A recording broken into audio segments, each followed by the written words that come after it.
News ಅವರಿಗೆ ಸ್ವಾಗತ. ನಾನು ಹಾಲ್ದೊಡ್ಡ ನಿಮ್ಮನ್ನು ಕೇಳ್ತೀನಿ. ಅಮರ್ತ್ಯ ಸೇನ್ ನನಗೆ ನರೇಂದ್ರ ಮೋದಿ ಪ್ರಧಾನಿ ಆಗೋದು ಇಷ್ಟ ಇಲ್ಲ ಅಂತ ಹೇಳಿದಾಗ ಒಬ್ಬ ಪತ್ರಕರ್ತ ಚಂದನ್ ಮಿತ್ರ ಬಿಜೆಪಿಯ ರಾಜ್ಯಸಭಾ ಸದಸ್ಯರು ಅವರು NDA ಕೊಟ್ಟಂತ ಭಾರತ ರತ್ನವನ್ನು ವಾಪಸ್ ಪಡ್ಕೊಳ್ಳಿ ಅಂತ ಹೇಳ್ತಾರೆ. ನಿನ್ನೆ ಭಾರತ ರತ್ನ ಪಡೆದಂತ ಲತಾ ಮಂಗೇಶ್ಕರ್ ಅವರು ನನಗೆ ಮೋದಿ ಪ್ರಧಾನಿ ಆಗೋದು ಇಷ್ಟ ಅಂತ ಹೇಳಿದ್ರೆ ಕಾಂಗ್ರೆಸ್ನವರು ಭಾರತ ರತ್ನ ವಾಪಸ್ ಪಡ್ಕೊಳ್ಳಿ ಅಂತಾರೆ. ಎಲಿಜಿಬಿಲಿಟಿ ಎಲ್ಲ ಮಾನದಂಡಗಳನ್ನ ಅನುಸರಿಸಿ ಭಾರತ ರತ್ನ ಕೊಟ್ಟಾಗ ವಾಪಸ್ ಕೊಡ್ಲಿ, ಅವ್ರಿಗೆ ಯಾಕೆ ಕೊಟ್ಟರು ಅನ್ನೋದು ಇದೇನು ಅರ್ಥನೇ ಆಗ್ತಾರೆ ಇದು? ಅಲ್ಲ, ನಾನು ಇದುವರೆಗೂ ನಂಬ್ಕೊಂಡಿದ್ದೇನು ಅಂತಂದರೆ, ನಮ್ಮಲ್ಲಿ ಪದ್ಮ ಪ್ರಶಸ್ತಿಗಳಾಗಲಿ ಅಥವಾ ಭಾರತ ರತ್ನ ಆಗಲಿ ರಾಜಕೀಯೇತರವಾಗಿದೆ. ಅಂದರೆ ಕೆಲವುದನ್ನು ರೆಕಮೆಂಡೇಶನ್ ಇರುತ್ತೆ. ಯಾರು ಅರ್ಜಿ ಹಾಕಿಬಿಟ್ಟು ಪ್ರಶಸ್ತಿಗಳು ತಗೊಳ್ತಲ್ಲ. ಈಗ ಇವತ್ತು ಇದು ರಾಜ್ಯೋತ್ಸವ ಪ್ರಶಸ್ತಿ ಮಟ್ಟಕ್ಕೆ ಅದು ಇಳಿದಿಲ್ಲ. ಹಾಗಾಗಿ ಇದ್ರವರೆಗೂ ಇಳಿಬಾರ್ದು, ಇಳಿದಿಲ್ಲ ಅಂತ ನಾನು ಇವತ್ತಿಗೂ ಭಾವಿಸ್ತೀನಿ. ಇವತ್ತು ಅಲ್ಲಿ ನೀವು ಈಗಾಗಲೇ ಪಟ್ಟಿ ಹೇಳ್ತಾ ಇದ್ರೆ ಅಲ್ಲಿ ಕೊಟ್ಟಲ್ಲಿ ಬಹುತೇಕರು ಅಥವಾ 100ಕ್ಕೆ 100ರಷ್ಟು ಭಾರತ ರತ್ನ ಪಡೆದವರೆಲ್ಲ ಅರ್ಹರೇ ಇದ್ದಾರೆ. ಆದರೆ ನಮ್ಮ ದೇಶ ಸ್ವಾತಂತ್ರ್ಯ ಬಂದ 66 ವರ್ಷ ಆಗಿದೆ. ನಮಗೆ ಎಷ್ಟೋ ಜನ ರತ್ನಗಳಿದ್ದಾರೆ. ಹಾಗಾಗಿ ನಮಗೆಲ್ಲ ಒಂದು ರೀತಿ ಇರುತ್ತೆ. ನನಗೆ ಬೇಕಾದವರು, ನಾನು ಹೇಳ್ತಿರ್ತೀನಲ್ಲ, ನಾನು ಪಟ್ಟಿ ಮಾಡಬೇಕು ಅಂದರೆ ವಿಜ್ಞಾನ ಕ್ಷೇತ್ರದಲ್ಲಿ ದುಡಿದವರು ಎಷ್ಟೋ ಮಹನೀಯರಿದ್ದಾರೆ. ಅವರಿಗೆಲ್ಲ ಸಿಗಲಿಲ್ಲ. ಹೋಮಿ ಜಹಂಗೀರ್ ಬಾಬಾ ಇರ್ಬೋದು, ವಿಕ್ರಮ್ ಸಾರಾಭಾಯ್ ಇರಲಿಲ್ಲ. ಆ ರೀತಿ ನಾವು ಹಿಂದೆ ಹೋಗ್ತಾ ಇದ್ರೆ 47ರ ಸ್ವಾತಂತ್ರ್ಯ ಅಥವಾ 47ಕ್ಕೆ ಮುನ್ನ ಸ್ವಾತಂತ್ರ್ಯ ಹೋರಾಟಗಾರರಿಗೆಲ್ಲ ಪ್ರಸ್ತಾಪ ಮಾಡಿದ್ರೆ ಸಚ್ ಎ ಹಂಬಲ್ ಮ್ಯಾನ್ ಅವರು ಇವತ್ತು ಬಹಳ ಸರಳವಾಗಿ ಆದ್ರೆ ಅವರು ಯಾವತ್ತೂ ತಮ್ಮ ಅಸಹನೆಯನ್ನ ತೋರಿಸಿಲ್ಲ.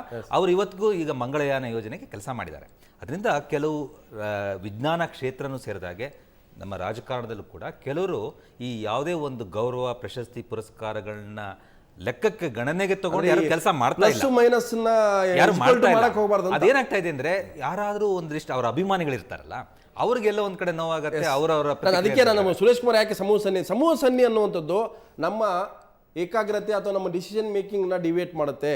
ಈ ಪ್ಲಸ್ ಮೈನಸ್ ಬಂದಾಗ ಈಗ ಕ್ಯಾಲ್ಕುಲೇಟರ್ ಇಟ್ಕೊಂಡು ಕೂತಾಗೆ ಸಮಸ್ಯೆ ಶುರು ಆಗೋದು ಅವಾರ್ಡ್ಗಳ ವಿಚಾರದಲ್ಲಿ. ಹೌದು, ಅದೇ ಏನು ಹೇಳಿದ್ರು.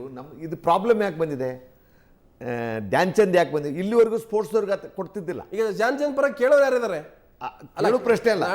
ಸಮೂಹ ಸನ್ನಿ ಇಲ್ಲಲ್ಲ. ಅಲ್ಲ, ಮುಂಚೆ 1954ರಿಂದ ಯಾವ್ದಾರು ಸ್ಪೋರ್ಟ್ಸ್ದಲ್ಲೂ ಕಾಂಟ್ರಿಬ್ಯೂಷನ್ ಮಾಡಿದ್ರೆ ಎಷ್ಟೊತ್ತಿಗೆ ಧ್ಯಾನ್ ಚಂದ್ ಅವರೇ ರಾಷ್ಟ್ರೀಯ ಕ್ರೀಡಾ ದಿನ ಅಂತೇಳಿ ಅವರ ಜನ್ಮದಿನ ಆಚರಣೆ ಮಾಡ್ತಾರೆ. ಇವತ್ತು ಧ್ಯಾನ್ ಚಂದ್ ಮಿಲ್ಕಾ ಸಿಂಗ್ ಕೂಡ ನೆನಪು ಬರ್ತಾರಲ್ವಾ, ಮಿಲ್ಕಾ ಸಿಂಗ್. ಹಾಗಾಗಿ ಒಂದಿಷ್ಟು ಪಟ್ಟಿ ನಾವು ಮಾಡ್ತೀವಿ.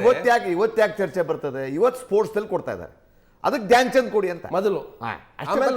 ನಾಳೆ ಕೊಡ್ಬೋದು. ಈಗ ಇವ್ರು ಹೇಳಿದಂಗೆ ಬಹಳ ಜನರಿಗೆ ಯೋಗ್ಯತೆ ಇದೆ, ಎಲ್ಲರಿಗೂ ಕೊಡಬೇಕು, ಕೊಡದೇ ಇರೋರು ಇವರಲ್ಲ ಅಂತಲ್ಲ. ಇದೇ ಸಿಂಬಾಲಿಕ್ ಇರುತ್ತೆ. ಕೆಲವೊಂದು ತಲೆ ಕೊಡ್ತಾರೆ, ಇದನ್ನ ಮಾಡ್ತಾರೆ. ಬಟ್ ಇಲ್ಲಿ ಫಸ್ಟ್ ಟೈಮ್ ಸ್ಟಾರ್ಟ್ ಮಾಡೋ ಮುಂದೆ you do consider Dhyan Chand. That is what the argument. ನಾನು ಸುರೇಶ್ ಕುಮಾರ್ ನಿಮ್ಮನ್ನು ಕೇಳ್ತೀನಿ, ನೀವು ಕೊಟ್ಟಂತ ಒಂದು ಭಾರತ ರತ್ನವನ್ನ ವಾಪಸ್ ಕೊಡ್ಲಿ ಅಂತ ಕೇಳುವಂಥದ್ದಿಲ್ಲ. ಅದು ಬಹಳ ತಪ್ಪುವುದು, ಅಕ್ಷರಶಃ ಅಪರಾಧ. ಅಲ್ಲ, ಅವರು ವಾಪಸ್ ಭಾರತ ರತ್ನ ಕೊಡೋದು ಅವರನ್ನ ನಮ್ಮ ಋಣದಲ್ಲಿ ಸಿಕ್ಸಕ್ಕಲ್ಲ. ಅಲ್ಲ, ಖಂಡಿತ ನಮಗೇನೋ ಲಾಭ ಆಗುತ್ತೆ ಅನ್ನೋದಲ್ಲ. ಆ ವ್ಯಕ್ತಿಯಲ್ಲಿರುವ ವ್ಯಕ್ತಿತ್ವನ ಗುರುತಿಸಿ ಅವನು ಆ ಪಕ್ಷದ ರತ್ನ ಅಲ್ಲ, ಭಾರತದ ರತ್ನ 120 ಕೋಟಿ ಇದನ್ನ ಜ್ಞಾಪ ಇಟ್ಕೊಂಡು ಮಾಡಬೇಕು. ಅದ್ರ ದುಃಖ ಇವಾಗ ನೋಡಿ, 54ನೇ ಇಸ್ವಿಲಿ ಮೊದಲನೇ ಸಲ ಪ್ರೈಸ್ ಕೊಟ್ಟಾಗ 3 ಜನ ಕೊಟ್ಟರು. ರಾಧಾಕೃಷ್ಣನ್ ಕೊಟ್ಟರು. ಖಂಡಿತ. ಸೊ ಹನುಮಂತವ್ರೆ, ಒಂದು ಈಗ ನಾಳೆಗೆ ಸಾವಿರಾರು ಪಕ್ಷಗಳಿದಾವಪ್ಪ. ಸಾವಿರಾರು ಪಕ್ಷಕ್ಕೂ ಅವ್ರದೇ ಆದಂಥ ಕಾರ್ಯಕರ್ತರ ಪಡೆ ಇದೆ, ಅದನ್ನು ಬೆಂಬಲಿಸುವಂಥ ಒಂದು ವರ್ಗ ಇದೆ. ಆ ವರ್ಗಕ್ಕೆ ಭಾಳ ನಾವು ಏನಾದರೂ ಅದು ಹೊಗಳಬೇಕು ಅಥವಾ ಆ ವರ್ಗಕ್ಕೆ ಎಲ್ಲಿ ನೋವಾಗುತ್ತೆ ಅನ್ನೋ ಕಾರಣಕ್ಕೆ ನಾಳೆ ಒಂದೊಂದು ಪಕ್ಷದ ದೊಡ್ಡ ದೊಡ್ಡ ನಾಯಕರಿಗೆ ಭಾರತ ರತ್ನ ಕೊಡ್ತಾ ಹೋದರೆ ಬಹುತೇಕ ನೀವು ಮಾತಾಡಿದ 2 ಡಿಸ್ಟ್ರಿಕ್ಟ್ಗಳು ಅಥವಾ ಕ್ರೈಟೀರಿಯಾ ಎಲ್ಲವೂ ಕೂಡ ಡಿವೇಟ್ ಆಗುತ್ತೆ, ಧ್ವಂಸ ಆಗುತ್ತೆ. ಅಲ್ಲ, ಅದಕ್ಕೆ ಇವತ್ತು ಕೂಡ ಭಾರತ ರತ್ನ ಕೊಡುವ ಒಂದು ಪಟ್ಟಿಯನ್ನಾದರೂ ಇಟ್ಕೋಬೇಕಲ್ಲ ನೀವು. ಅಂದರೆ ಮಾನದಂಡಗಳನ್ನಾದರೂ ರೂಪಿಸ್ಬೇಕಲ್ಲ. ಯಾವುದೇ ಸರ್ಕಾರ ಇರಲಿ, ಫರ್ಗೆಟ್ ಅಬೌಟ್ ದಿ ಗೌರ್ಮೆಂಟ್, ಒಂದು ಮಾನದಂಡಗಳನ್ನು ರೂಪಿಸಿ. ಹಾಗೆ ನೋಡಿದ್ರೆ 62 ಜನ ಅಲ್ಲ, 6200 ಜನಕ್ಕೆ ಕೊಟ್ಟರು ನಮ್ಮ ದೇಶದಲ್ಲಿ ಕಡಿಮೆ. ಅಷ್ಟು ಹ್ಯೂಮನ್ ಸರ್ವಿಸ್ ಮಾಡಿರ್ತಕ್ಕಂಥವ್ರು ಭಾಳ ಜನ ಇದ್ದಾರೆ. ಸ್ವಾತಂತ್ರ್ಯ ಬಂದಾಗ 3 ಜನಕ್ಕೆ ಕೊಟ್ಟರಲ್ಲ, 3 ಜನ ಏನು ಅವತ್ತೇ 300 ಜನ ಯೋಗ್ಯರು ಮತ್ತು ಇಡೀ ಜೀವನವನ್ನೇ ತ್ಯಾಗ ಮಾಡಿದವರು ಇದ್ದರು. ನಮ್ಮ ಕಣ್ಮುಂದೆ ಭಾಳ ಜನ ಇದ್ದಾರೆ. ಆದರೆ ಅವರು 3 ಜನಕ್ಕೆ ಕೊಟ್ಟ ಮಾನದಂಡಗಳು ಯಾವುದು ಅನ್ನೋದು ಕೂಡ ಚರ್ಚೆಗೆ ಒಳಗಾಗಬೇಕು. ಅಂತ ಮಾನದಂಡಗಳನ್ನು ರೂಪಿಸಿದ್ರೆ ಅದು ಮುಂದೆ ಎಕ್ಸ್ಟೆಂಡ್ ಆಗಬೇಕು. ಆಲ್ದೊಡ್ಡಿ, ಯಾಕಂತಂದ್ರೆ ಒಂದು ರಾಜಕಾರಣಿಗಳು ಮತ್ತು ಆಡಳಿತ ಪಕ್ಷಕ್ಕೆ ಸಂಬಂಧಪಟ್ಟಂಥ ಭಾರತ ಅಂತ ಬಂದಾಗ ಅದು ಇಂದಿರಾ ಗಾಂಧಿ ಇರ್ಬೋದು, ರಾಜೀವ್ ಗಾಂಧಿ ಇರ್ಬೋದು, ಅಥವಾ ಸರ್ದಾರ್ ಪಟೇಲ್, ಅವರು ಹೋರಾಟಗಾರರು. ಜನಾದೇಶ ಪಡೆದು ಬಂದಂಥ ಒಂದು ಸರ್ಕಾರ ಅಥವಾ ಜನಾದೇಶ ಪಡೆದಂಥ ಒಂದು ಪಕ್ಷ, ಇಟ್ಸ್ ಎ ಡ್ಯೂಟಿ, ಅವ್ರ ಕರ್ತವ್ಯಪ್ಪ. ಅವರು ಒಂದು ಒಳ್ಳೆ ಕೆಲಸ ಮಾಡಲೇಬೇಕು, ಅದು ಡ್ಯೂಟಿ ಅದು. ಸೊ ಅದನ್ನೇ ಮಾನದಂಡ ಆಗೋದಾದರೆ ಬಹುತೇಕ ನಾಳೆ ಸೈನ್ಸ್ ವಿಜ್ಞಾನಿಗಳಿಗಿಂತ ಹೆಚ್ಚು ರಾಜಕೀಯ ಪಕ್ಷದ ನಾಯಕರೇ ಅಲ್ಲಿ ಕ್ಯೂ ಅಲ್ಲಿ ನಿಲ್ತಾರೆ. ಪ್ರಧಾನಿ ಆಗೋದು ನಾನು ಬಯಸೋದಿಲ್ಲ ಅಂತ ಅವ್ರು ವ್ಯಕ್ತಿಗತ ಎರಡೂ ಸಂದರ್ಭಗಳಲ್ಲೂ ಕೂಡ ಎರಡೂ ಅತಿರೇಕಗಳು ಆಗಿರ್ತಕ್ಕಂಥದ್ದು ಅಂತ ನಾನು ಗಮನಕ್ಕೆ ತರ್ತಾ ಇದ್ದೀನಿ. ಅಲ್ಲ ಅದೇ ಹೋಗಾರ್ ಅವರು ಒಂದು ಹೇಳ್ತೀನಿ ನಾನು. ಇಲ್ಲೇ ಡಿಫ್ರೆನ್ಸ್ ಮಾಡ್ಬೇಕಾಗುತ್ತೆ. ಹೋಗಾರ್ ಒಂದು ಹೇಳ್ತೀನಿ. ಅತಿರೇಕ ಅಲ್ಲ, ಅತಿರೇಕ ಅಂತ ಭಾವಿಸಬಾರ್ದು. ಏನು ಅಂದ್ರೆ ನೀವು ಭಾರತ ರತ್ನ ಕೊಟ್ಟ ತಕ್ಷಣ ಅವನು ಮೌನಿಯಾಗಿರ್ಬೇಕು, ಮಾತನಾಡಬಾರ್ದು ಅಂದ್ರೆ ಏನ್ ಅರ್ಥ ಅದಕ್ಕೆ? ಹಾಗಾದ್ರೆ ಮೋದಿ ಲತಾ ಮಂಗೇಶ್ಕರ್ ಮಾತಾಡಿದಾಗ That is wrong. That is ಹೇಳ್ತಾರೆ, ಎರಡು ಅತಿರೇಕ ಅಂತ ಹೇಳ್ತಾರೆ. ಲತಾ ಮಂಗೇಶ್ಕರ್ ಮಾತಾಡಿದ್ಮೇಲೆ ಸುರೇಶ್ ಕುಮಾರ್ ಒಪ್ಕೊಂಡ್ರು ಅದನ್ನ. ಕಾಂಗ್ರೆಸ್ ಅತಿರೇಕ- ವಾಪಸ್ ತಗೊಳ್ಳಿ ಸುರೇಶ್ ಕುಮಾರ್ ಅಂತ ಹೇಳೋದಾಗ್ಲಿ. ಎರಡು ಅತಿರೇಕಗಳೇ ಅಂತ ನಾನು ಹೇಳ್ತೀನಿ. ಖಂಡಿತ ಅಲ್ಲ, ನೋಡಿ, ಅತಿರೇಕ- ಎರಡಾಗಬಾರ್ದು. ಒಂದು, ನಮ್ಮವನವನು ಅಂತ ಕೊಡಕ್ಕೂ ಹೋಗ್ಬಾರ್ದು, ನಮ್ಮವನು ಅಲ್ಲ ಅಂತ ರಿಜೆಕ್ಟು ಮಾಡಕ್ ಹೋಗ್ಬಾರ್ದು. ಈ ಎರಡನ್ನೂ ಕೂಡ ನಾವು ಅದರಿಂದ ಮಾನದಂಡಗಳು ಬರ್ಬೇಕು ಅಂತ ಹೇಳೋದು. ಹೋಗಾರ್ ನಾನು ಏನ್ ಹೇಳ್ತೀನಿ ಅಂತಂದ್ರೆ, ಅದನ್ನ ಟೀಕೆ ಮಾಡಿದವ್ರು ಯಾರು? ಅವ್ರಿಗೆ ಯಾಕೆ ಅಷ್ಟೊಂದು ಪ್ರಾಮುಖ್ಯ ನೀವು ಕೊಡಬೇಕು ಮಾಧ್ಯಮಗಳು ಅಂತ ನಾನು ಒಂದು ಪ್ರಶ್ನೆ ನಿಮ್ಮನ್ನು ಹೇಳ್ತಾ ಇದ್ದೀನಿ. ಈಗ ದಾರಿಯಲ್ಲಿ ಈಗ ಇವತ್ತು CNR ರಾವ್ ಅಲ್ಲಿ ಇವ್ರು ಯಾರು ದಾರಿಯಲ್ಲಿ ಹೋಗೋರಲ್ಲ ಇವರು. ಅಲ್ಲಲ್ಲ, ನೀವು ಅಲ್ಲಲ್ಲ, ಹಾಗಲ್ಲ. ಅವ್ರು ಮಾತಾಡಿದಕ್ಕೆ ಬೆಲೆ ಇರುತ್ತೆ. ಅವ್ರಿಗಲ್ಲ, ಇಂಡಿಯಾ ಅಲ್ಲ, ಅವ್ರಿಗೆ ಕೊಟ್ಟಿದ್ದು ತಪ್ಪು ಅಂತ ಹೇಳೋದನ್ನ ನೀವು ಅಷ್ಟೊಂದು ವೈಭವೀಕರಿಸೋದು ತಪ್ಪು ಅಂತ ನಾನು ಹೇಳ್ತೇನೆ. ಅವ್ರಿಗೆ ಕೊಟ್ಟಿದ್ದು ತಪ್ಪು ಅಂತ ಯಾರು ಹೇಳ್ತಾರೋ ಅದನ್ನ ನೀವು ವೈಭವೀಕರಿಸಬೇಕಾಗಿಲ್ಲ. ತಪ್ಪು ಅಂತ ಹೇಳ್ತಲ್ಲ, ಚರ್ಚೆ ಶುರು ಆಗಿದ್ದು ನಮ್ಮನ್ನ ಆಳುವಂತವ್ರು ತಗೊಳ್ಳಿ. ಅಲ್ಲಲ್ಲ, ಅವ್ರು ಯಾರು ಹೇಳ್ಬೋದು ಸರ್, ಅದನ್ನ ಯಾಕೆ ನೀವು ಒಂದು ತಗೊಳ್ಳಿ ಪ್ರಚಾರ ಅಂತ ಕೊಡ್ತೀರಿ? ಹೇಳ್ದವ್ರು ಯಾರು ಕೊಡ್ಬಾರ್ದು. ಅನ್ನೋದು important. ಅದು ಹೇಳಿದ್ರು ಯಾರು ಅಂತ? ಅವರು ಭಾರತ ರತ್ನಕ್ಕೆ ಅರ್ಹರ. ಸಿರಿ They are immature people. ಕೆಲಸನೇ ಅದು. ಅದು ನಾವು ಅದ್ರ ಅಲ್ಲಿಂದ ಅಲ್ಲ, ನಾನು ಹೇಳ್ತೇನೆ, ನಾನು ಹೇಳೋದು ಚಂದನ್ ಮಿತ್ರ ಒಬ್ಬ ಬಹಳ ಜವಾಬ್ದಾರಿ ಇರ್ತಕ್ಕಂಥ ಪತ್ರಕರ್ತರು. ನಾನ್ಯಾರೋ ಒಬ್ಬ ಪಕ್ಷದ ನಾಯಕರು ಅಥವಾ ಆಕ್ಟಿವಿಸ್ಟ್ ಆಗಿ ಹೇಳಿದ್ರೆ ನಾನು ಒಪ್ತಿದ್ದೆ. ಆದರೆ ಚಂದನ್ ಮಿತ್ರ ಒಂದು ಪತ್ರಿಕೆ ಸಂಪಾದಕರಾಗಿದ್ದವರು, ಅವ್ರು ಹೇಳ್ತಾರೆ ವಾಪಸ್ ಕೊಡಿಲಿ, ಅವ್ರು ಮನಸ್ಸು ಮಾಡಲಿ, ವಾಪಸ್ ಕೊಡಲಿ ಅನ್ನುವಂಥದ್ದು.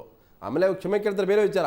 ಅಂದ್ರೆ ಎಲ್ಲೊಂದು ಕಡೆ ಆ ಒಂದು ಅಸಹನೆ ಅನ್ನುವಂಥದ್ದು ಬರ್ತಾ ಇದೆ ಅಂತ. ಇಲ್ಲಿ ನೀವು ಅರ್ಥ ಮಾಡ್ಕೊಳ್ಳಿ, ಅಮರ್ತ್ಯ ಸೇನ್ ಕಾಮೆಂಟ್ ಮಾಡೋದು he is A economist.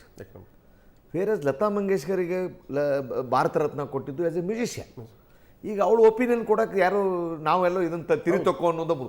But ಅವಳು ಒಪಿನಿಯನ್ ತಪ್ಪು, ಆ ಒಪಿನಿಯನ್ ಭಾಳ ಮಹತ್ವ ತಗೋಬಾರ್ದು ಅಂತ ಅನ್ನುವಂಥ ಅಧಿಕಾರ ನಮ್ಗೆ ಬಂದ್ಬಿಡುತ್ತೆ. ಅವಾಗ ಆಟೋಮೆಟಿಕ್ಲಿ ಕಾಮೆಂಟ್ ಆಕೆ ಕೊಟ್ಟ ಒಪಿನಿಯನ್ ಮಹತ್ವದ್ದೇ ನನ್ನ ಪ್ರಕಾರ. ನಾನು ಕಡಿಮೆ ಅಂತ ಅನ್ಕೊಳ್ಳಲ್ಲ, ಆದ್ರೆ ಆ ಒಪಿನಿಯನ್ ಅನ್ನ ಕೊಡಬಾರ್ದು ಅಂತ ನಾವು ನಿರೀಕ್ಷೆ ಮಾಡಬಾರ್ದು. ಅದೇ ಹೇಳ್ತಾರದ್ದು, ಸರ್ವಾಧಿಕಾರಿ ಅದನ್ನ ಆಗುತ್ತೆ. ಯಾರೇ ಆಗ್ಲಿ ಇಲ್ಲ ವಾಪಸ್ ತಗೊಳ್ಳಿ ಅಂತ ಹೇಳೋ ಆ ಧಾರ್ಷ್ಟ್ಯ ಇದೆಯಲ್ಲ, ಅದು ಅವಿವೇಕದ ಪರಮಾವಧಿ. ಅದು ಅವಿವೇಕದ ಪರಮಾವಧಿ. ಯಾರೇ ಅಲ್ಲ, ಆಲ್ದೊಡ್ಡವ್ರು ಯಾಕೆ ಅಂತಂದ್ರೆ ಈ ರೀತಿಯ ಹೇಳಿಕೆಗಳಿದಾವಲ್ಲ, ಅದು ಒಂದ್ ರೀತಿ ಸರ್ವಾಧಿಕಾರಿ ತರ ಆಗುತ್ತೆ ಅಂತ.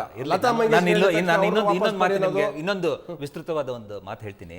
ಇವತ್ತು ಅಮರ್ತ್ಯ ಸೇನು ಈ ನರೇಂದ್ರ ಮೋದಿ ಅವರ ಪ್ರಧಾನಿ ಆಗಬೇಕೋ ಇಲ್ಲೋ ಅಂತ ಹೇಳೋದಕ್ಕಿಂತ ಅಮರ್ತ್ಯ ಸೇನು ಕೆಲವು ನಮ್ಮ ಎಕನಾಮಿಕ್ ಪಾಲಿಸಿ ಬಗ್ಗೆ ಕಾಮೆಂಟ್ ಮಾಡ್ತಾ ಇದ್ದಾರೆ. ಅದನ್ನ ಬಹಳಷ್ಟು ಚರ್ಚೆ ಆಗಬೇಕು. ಯಾಕೆಂದ್ರೆ that has got a larger bearing on the population. ಅವರ ಕೆಲವೊಂದು ಚಿಂತನೆಗಳಿದೆಯಲ್ಲ, ಅದ್ರ ಬಗ್ಗೆ ಚರ್ಚೆಯಾಗಿ ನೀವು ಅದ್ರ ಬಗ್ಗೆ ಸುಧೀಂದ್ರ ಅವ್ರ ಮಾತನ್ನ ನಾನು 100ಕ್ಕೆ 100 ಒಪ್ಕೊಳ್ತೀನಿ. ನಮ್ಮ ದೇಶದಲ್ಲಿ ಇಶ್ಯೂಸ್ನ ನಾನ್ ಇಶ್ಯೂಸ್ ಮಾಡ್ತೀವಿ, ನಾನ್ ಇಶ್ಯೂಸ್ನ ಇಶ್ಯೂಸ್ ಮಾಡ್ತೀವಿ. ಅದು ಯಾರು ಯಾವ್ದು ಗಂಭೀರವಾಗಿ ಚರ್ಚೆ ಮಾಡ್ಬೇಕು ಆಗೋದಿಲ್ಲ. ಬಹಳ ಪೇಲವ ಮಾಡ್ತೀವಿ, ನೋವಾಗುತ್ತೆ. ಯಾವ್ದನ್ನ ಇಗ್ನೋರ್ ಮಾಡ್ಬೇಕು, ಅದೇ ಒಂದು ದುಃಖದ ಸಂಗತಿ. ಬಟ್ ಡಿಸಿಷನ್ ಮೇಕಿಂಗ್ ಅಲ್ಲಿ ಎಲ್ಲಿ from the starting Suresh Kumar ಆಗ್ಲೇ ಹೇಳ್ದಂಗೆ ರಾಜಕೀಯನ ಹೊರತುಪಡಿಸಿ ಭಾರತ ರತ್ನ ಕೊಡ್ಲಿಕ್ಕೆ ಭಾರತ ರತ್ನ ಗೈಡ್ ಲೈನ್ಸ್ ಒಂದು ಕಮಿಟಿ ಮಾಡಿದಾಗ ಆಗುತ್ತದೆ. ಭಾರತ ರತ್ನವಾಗಿರ್ಲಿ ಅನ್ನುವಂಥದ್ದೇ ಬಹುತೇಕ ಎಲ್ಲ ಪ್ಯಾನಲ್ಗಳ ಆಶಯ. ಆದ್ರೆ ಇವತ್ತು ಈ ಚರ್ಚೆಯ ಮೊದಲು ನಾವು ಒಂದು ಪ್ರಶ್ನೆ ಕೇಳಿದ್ವಿ, ಈ ಭಾರತ ರತ್ನ ಪ್ರಶಸ್ತಿ ಕೊಡುವಾಗ ರಾಜಕೀಯ ಬೆರೆಸೋದು ಸರಿನಾ ತಪ್ಪು ಅನ್ನೋಂಥದ್ದು. ಸೊ ಬಹುತೇಕ ಆ ಒಂದು ಅಂಶಗಳು ನೋಡ್ತಾ ಇದ್ರೆ ಒಟ್ಟು SMS ನಮಗೆ ಬಂದಿರತಕ್ಕಂಥ 3500 ಭಾರತ ರತ್ನ ಪುರಸ್ಕಾರಕ್ಕೆ ರಾಜಕೀಯ ಪಂಡೆ ಬಳಯೋದು ಸರಿನಾ ತಪ್ಪು ಅನ್ನೋ ಪ್ರಶ್ನೆಯಲ್ಲಿ ನಮ್ಗೆ ಸಿಕ್ಕಿರ್ತಕ್ಕಂಥ ಒಂದು ಉತ್ತರ, ಒಟ್ಟು SMS ಅಲ್ಲಿ 3500 ಸರಿ ಎಂದವರು 700 ಜನ ಅನ್ನುವಂಥದ್ದು, ರಾಜಕೀಯ ಬೆರೆಸಿದ್ದಾರೆ ಅನ್ನುವಂಥದ್ದು. ತಪ್ಪು ಅಂದವರು 2008, ಅಂದರೆ ರಾಜಕೀಯ ಬೆರೆಸೋದು ತಪ್ಪು ಅನ್ನುವಂಥವರು 2800 ಜನ. ಸೊ ಇದು ಇವತ್ತಿನ ನ್ಯೂಸ್ ಅವರ್ ನೇರ ದಿಟ್ಟ ನಿರಂತರ ಸುದ್ದಿಗೆ ನೋಡ್ತಾರೆ ಸುವರ್ಣ ನ್ಯೂಸ್.